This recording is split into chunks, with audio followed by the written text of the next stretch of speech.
ዴሉክስ ፕሮፐርቲስ ውበትና ዘመናዊነትን እየተላበሰች በመጣችው አዲስ አበባችን እምብርት ከወዳጅነት ፓርክ ፊት ለፊት ቅንጡ መኖሪያ አፓርትመንት ቤቶችን በትጋት በመገንባት ላይ ይገኛል።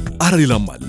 ዴሉክስ ፕሮፐርቲስ በአዲሱ ሳይት ከቦሌ ኤርፖርት 1 ደቂቃ ተጉዘው ቤቶ ከሚገቡበት ከሰላም ሲቲ ሞል አጠገብ የአፓርትመንት ቤቶች ሽያጭ መጀመሩ ስንገልጽ በደስታ ነው። በቀላል ያከፋፈል ሁኔታና በተለይ ለዲያስፖራ ከተመቻቸ የባንክ ብድር አማራጭ እንዲሁም ከልዩ የባለ ቅናሽ ጋር እንጠብቆታለን። ዴሉክስ ፕሮፐርቲስ የሚገባውት ዘመናዊነት።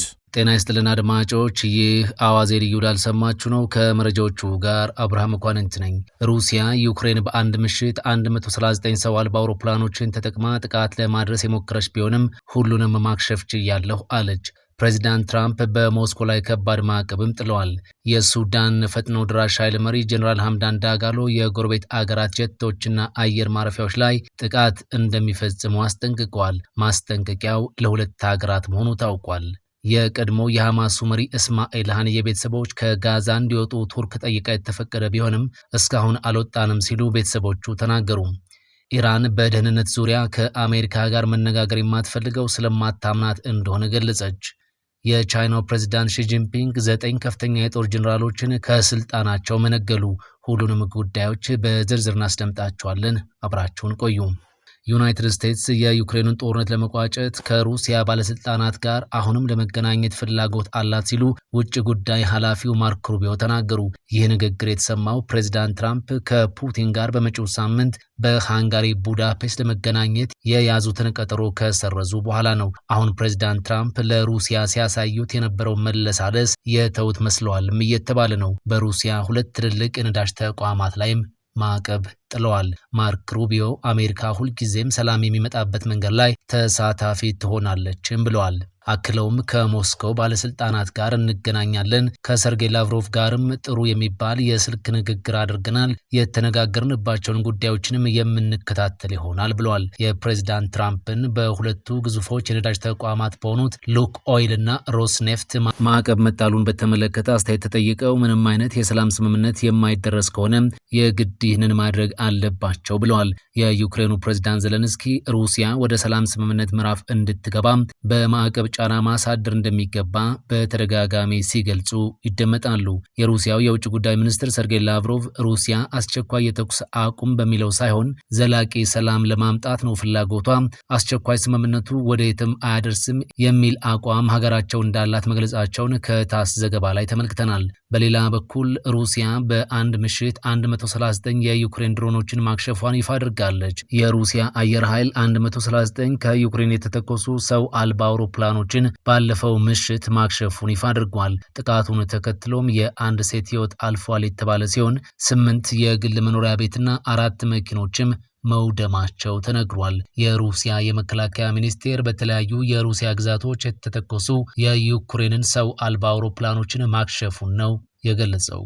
የቀድሞው የሐማሱ መሪ እስማኤል ሐንዬ ቤተሰቦች በቱርክ ጥያቄ መሰረት ከጋዛ እንዲወጡ ቢጠየቅም እስካሁን እንዳልወጡ ተናገሩ። ቱርክ በእስራኤል በቴህራን በ2024 የተገደሉት የእስማኤል ሐንዬ ቤተሰቦች ከጋዛ እንዲወጡ ባቀረበችው ጥያቄ መሰረት ትላንት ረቡዕ ወጥተዋል የሚል ሪፖርት ቢወጣም ሐሰት መሆኑን ቤተሰቦቹ አስተባብለዋል። የእስማኤል ሐንዬ ታላቅ ልጅ ማንም ከቤተሰባችን እየወጣ የለም፣ በዚህ ዙሪያም የተደረገ ምክክር የለም ሲል ለሚድል ኢስት አይ ተናግሯል።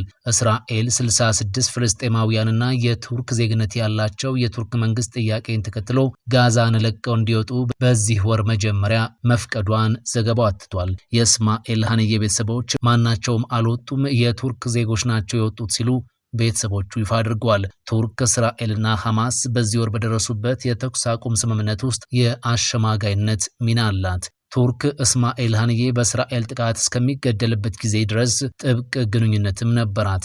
እስራኤል በፈጸመችው ጥቃት የሐንዬ 3 ልጆች መገደላቸውንም ዘገባው አስታውሷል። ኢራን በደህንነት ዙሪያ ከአሜሪካ ጋር መነጋገር የማትፈልገው ስለማታምናት እንደሆነ ገለጸች። የኢራን የኢንተለጀንስ ሚኒስትር ቴህራን ከአሜሪካ ጋር ንግግሮችን ማድረግ የማትፈልገው በእርሷ ላይ እምነት ስለሌላት እንደሆነ ገልጿል። እኛ በየትኛውም ከአሜሪካ ጋር በሚደረግ ንግግር ላይ እምነት የለንም፣ ይህንን የማናደርገው ደግሞ የብሔራዊ ጉዳያችንን አሳልፈን ላለመስጠት ነው ብለዋል። ኢራን ከዚህ ቀደም የዓለም የኒውክሌር ተቆጣጣሪ ሰዎች ሚስጥራዊ መረጃዎችን ለእስራኤልና አሜሪካ ያደርሳሉ በሚል መክሰሷ አይዘነጋም። በተመሳሳይ መረጃ ኢራን በመከላከያ ዘርፍ ከቤላሩስ ጋር ለመስራት ፈቃደኛ መሆኗን አስታወቀች። የሀገራቱ የመከላከያ ሹሞች ሚንስክና ቴህራን በመከላከያና በኢንዱስትሪ ዘርፍ በጋራ ለመስራት መስማማታቸውን ተናግረዋል። ታይላንድና ካምቦዲያ የረጅም ጊዜ ግጭት መነሻ የሆነውን የድንበር ጉዳይ ለመፍታት ተስማምተዋል ተባለ። ሁለቱም ሀገራት በታይላንድ በኮሚሽኖቻቸው አማካኝነት ለ2 ቀናት ልዩ ስብሰባ ካደረጉ በኋላ ነው እዚህ ስምምነት ላይ መድረሳቸው የተነገረው። የረጅም ጊዜ የሀገራቱ የድንበር ግጭት በዚህ ዓመት ሐምሌ ላይ ተባብሶ ለ5 ቀናት የቆየ ግጭት አስተናግደው እንደነበር አይዘነጋም። ይህ የ5 ቀን ግጭትም በፕሬዝዳንት ትራምፕ እንዲሁም በማሌዥያ አሸማጋይነት በተደረሰ የተኩስ አቁም ስምምነት ነበር የረገበው ሲል ማሌዥያ ሰን በዘገባው አስታውሷል። የሁለቱ ሀገራት ውዝግብ ከ100 ዓመት በላይ ያስቆጠረ ሲሆን ፈረንሳይ ካምቦዲያን በወረረችበት ወቅት የሁለቱ ሀገራት ድንበር ማስመሯን ተከትሎ የመጣ እንደሆነም ይነገራል።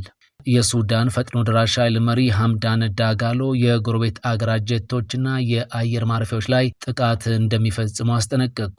ጀነራል ሐምዳን ዳጋሎ ሄሜቲ ከጎረቤት አገሮች የሚነሱ የጦር ጀቶች እና ሰው አልባ አውሮፕላኖች ላይ ኃይላቸው ጥቃት እንደሚያደርስ ነው የዛቱት። ጀነራሉ በባላንጣቸው ጀነራል አብዱል ፈታህ አልቡርሃን ለሚመራው የሱዳን ጦር ድጋፍ የሚያደርጉ የቀጠናው አገራት አውሮፕላን ማረፊያዎች ላይም ጥቃት እንደሚሰነዝሩ አስጠንቅቀዋል። የቀጠናው አገራት አውሮፕላን ማረፊያዎች በሱዳን ለሚደርስ ጥቃት መነሻ ከሆኑ የጦር አውድማ እንደሚሆኑ ጀነራል ሄሜቲ መዛታቸውን ሱዳን ትሪቡን አስነብቧል። ይህ የጀነራል ሄሜቲ ማስጠንቀቂያ በተለይም ግብጽ ላይ ያነጣጠረ ስለመሆኑ ተነግሯል። ግብጽ የሱዳን ጦርን በማሰልጠንና ሰው አልባ አውሮፕላን በማቅረብ በጦርነቱ መሳተፏ ሲገለጽም ቆይቷል። ከዚህ ባለፈ ግን ከዚህ ቀደም የወጡ አንዳንድ ሪፖርቶች የሱዳን መንግስት የጦር አውሮፕላኖቹን ከፈጥኖ ድራሽ ኃይሉ ጥቃት ለመጠበቅ ሲል ከፖርት ሱዳን ወደ ኤርትራ መዲና አስመራ ማዘዋወሩን አመልክተው ነበር። እናም የሄሜቲ ማስጠንቀቂያ ለኤርትራም እንደሆነ ተነግሯል። ጀነራል ሄሜቲ ይህንን ማስጠንቀቂያ ከመስጠታቸው ቀናትን ቀደም ብሎ የኢትዮጵያ አየር መንገድ አቋርጦት የነበረውን የአየር በረራ ወደ ፖርት ሱዳን ዳግም መጀመሩን መግለጹ አይዘነጋም። አየር መንገዱ በዚህ ሰዓት በቀን 1 ጊዜ ወደ ፖርት ሱዳን እየበረረ ይገኛል። የሱዳን ጦር የካርቱምን የተወሰኑ አካባቢዎች መልሶ ከተቆጣጠረ በኋላ በመጀመሪያ ደረጃ ከወሰዳቸው እርምጃዎች አንዱ አውሮፕላን ማረፊያውን ለበረራ ክፍት ማድረግ ሲሆን በትላንትናው ዕለትም ከ3 ዓመታት በኋላ የመጀመሪያውን ዓለም አቀፍ በረራ አስተናግዷል። አውሮፕላን ማረፊያው ከተከፈተ በኋላ ከፖርት ሱዳን የተነሳ 180 ሰዎችን ያሳፈረ አውሮፕላን በሰላም እንዳረፈም ተዘግቧል። አሜሪካ፣ ሳውዲ አረቢያ፣ ግብጽና የተባበሩት አረብ ኤምሬትስ ሁለቱን ተዋጊ ኃይሎች ለማደራደር ሙከራቸውን አሁንም ቀጥለዋል። የቻይናው ፕሬዝዳንት ሺ ጂንፒንግ 9 ከፍተኛ የጦር መኮንኖችን ከስልጣናቸው መነገሉ። አሁን ከስልጣናቸው የተነሱት የጦር መኮንኖች አንዳንዶቹ ለወራት ያህል ጠፍተው የነበሩ ነበር ተብሏል። እንደ ተንታኞች እምነት ከሆነ በቻይና ተሿሚዎች በድንገት ከህዝብ እይታ ሲሰወሩ ከኃላፊነታቸው ሊነሱ መንገድ ላይ ናቸው ብሎ መውሰድም ይቻላል ይላሉ።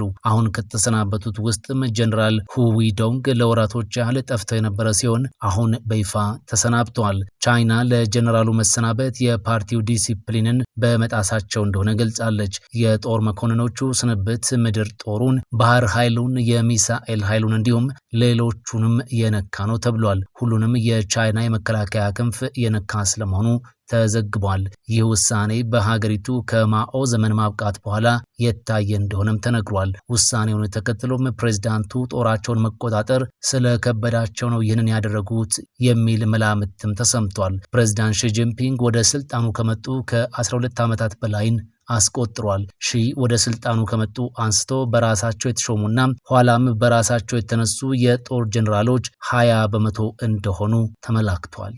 ዴሉክስ ፕሮፐርቲስ ውበትና ዘመናዊነትን እየተላበሰች በመጣችው አዲስ አበባችን እምብርት ከወዳጅነት ፓርክ ፊት ለፊት ቅንጡ መኖሪያ አፓርትመንት ቤቶችን በትጋት በመገንባት ላይ ይገኛል።